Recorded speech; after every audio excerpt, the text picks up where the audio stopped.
Cette année, l'Aïd el-Kébir et Yom Kippour tombaient quasiment à la même date. Mais est-ce que vous savez ce que c'est que l'Aïd el-Kébir et Yom Kippour? Est-ce que vous savez ce que les croyants font précisément à l'Aïd el-Kébir et Yom Kippour? Ou pour une première communion, ou pour Pâques? Finalement, on ne sait pas grand-chose sur les religions. Et pourtant, on en entend beaucoup parler. Plutôt de façon anxiogène et par les crises. Le conflit israélo-palestinien pour le judaïsme, l'islam et le terrorisme, les questions du voile, le christianisme et la manif pour tous, les questions de pédophilie, sans parler du débat politique et médiatique et les cantines, le halal, la France, pays judéo-chrétien de race blanche. Bref, une approche plutôt anxiogène. Alors si ça l'est pour vous, imaginez pour les enfants. Ils vivent dans le même monde que vous, ils sont confrontés au même environnement, avec les mêmes questions. Et ils vont chercher à y répondre à leur niveau, avec leurs réponses qui sont parfois naïves. Pourquoi le monsieur est pris avec un bonnet de piscine? Ou moi je sais pourquoi les bouddhistes ils n'ont pas de cheveux. En fait, ils ont tellement boudé qu'ils ont perdu tous leurs cheveux. Parfois un peu brutal. Ah non, toi tu peux pas être athée, c'est pas possible. Ou choquante. Les juifs, ils sont bien habillés parce qu'ils sont riches. Mais est-ce qu'on vous a apporté, vous, des connaissances sur ces sujets, pour comprendre? À un endroit où ça semblerait logique qu'on le fasse, à un endroit où on vous apporte des clés, des connaissances pour comprendre le monde dans lequel vous évoluez. À l'école laïque. Pas nécessairement. Pourtant, l'institution elle-même a souligné le sujet depuis quelques années. Déjà en 1989, le rapport Joutard soulignait l'inculture religieuse croissante des collégiens et des lycéens. En 2002, le rapport Debré proposait d'introduire l'enseignement des faits religieux à l'école. C'est dans les programmes. Pourtant, c'est peu fait. Pourquoi? Soit par opposition de principe, on a sorti la religion de l'école, elle n'a plus rien à y faire. Soit non pas une opposition de principe, mais une certaine réticence ou inquiétude à le faire, du fait d'une certaine inculture religieuse, de la peur des enfants, des parents, de l'institution, qu'est-ce que je peux faire, qu'est-ce que je ne peux pas faire, et finalement aussi par manque de moyens pour pouvoir l'aborder, alors même que c'est une porte d'entrée pour aborder et comprendre la laïcité. C'est la raison pour laquelle on a créé Enquête, il y a 5 ans, pour aborder les religions, le fait religieux, par l'angle de la connaissance. Et ce, en rentrant par le jeu et les questions que les enfants se posent au quotidien, et avec cette pédagogie de la maïeutique, partir de leur questionnement.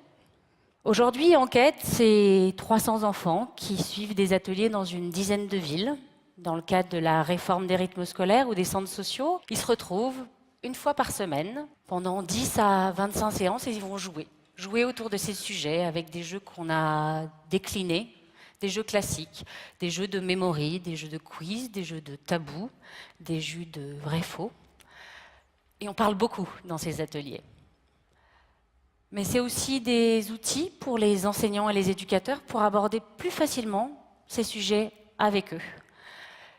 Comme par exemple l'arbre à défi, un jeu en cohérence avec les programmes où les élèves vont faire deviner au reste de la classe un certain nombre de notions. Comprendre la différence entre arabes et musulmans, comprendre ce que c'est que l'athéisme, ce que c'est que Pâques, une mosquée ou l'étoile de David. On touche à peu près 10 000 enfants par an avec ces outils. Pour autant, une classe d'âge, c'est 800 000 enfants. Donc vous comprendrez bien que ce n'est pas avec nos petits bras qu'on va y arriver. C'est en donnant les moyens aux enseignants, en les formant pour pouvoir le faire, en les convainquant que c'est possible et pertinent de le faire. L'agrément qu'on a obtenu de l'Éducation nationale en début d'année et les demandes croissantes qui nous parviennent nous permettent d'avancer. Néanmoins, il y a un vrai challenge devant nous.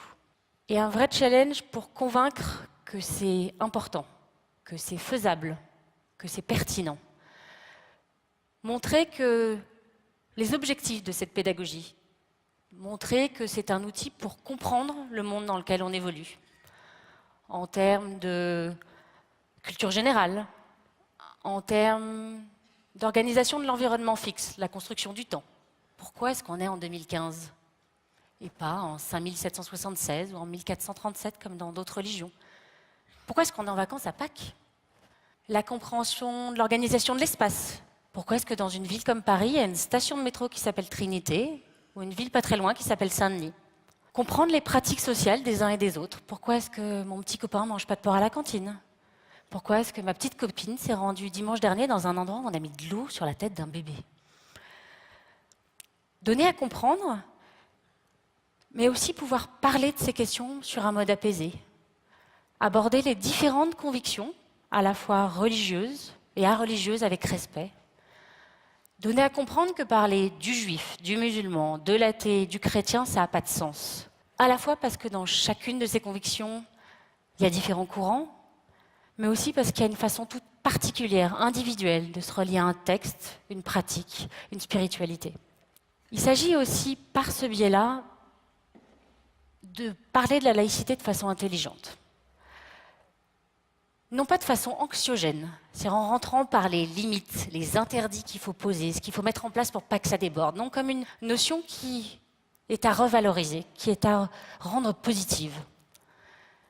Mais aussi d'autre part pour permettre aux enfants de comprendre ce que c'est que la laïcité de façon intime.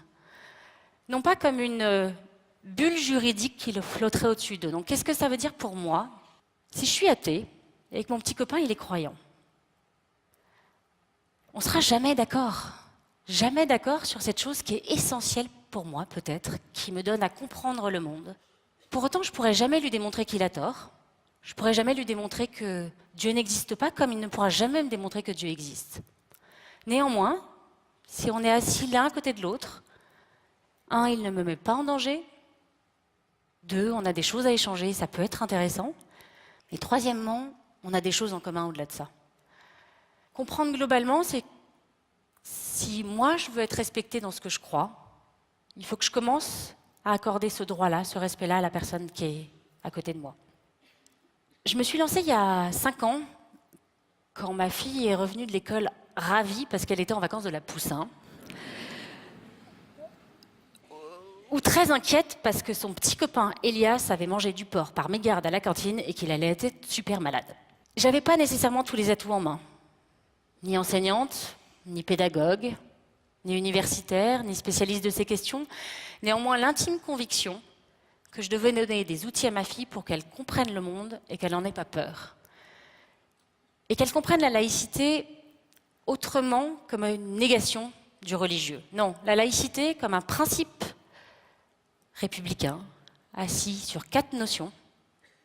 La liberté de conscience, la liberté de culte, la séparation des églises et de l'État et la non-discrimination pour raisons religieuses. Convaincue que je devais donner les outils à ma fille pour qu'elle comprenne, qu'elle n'ait pas peur, qu'elle soit en mesure de choisir et d'être libre. Merci.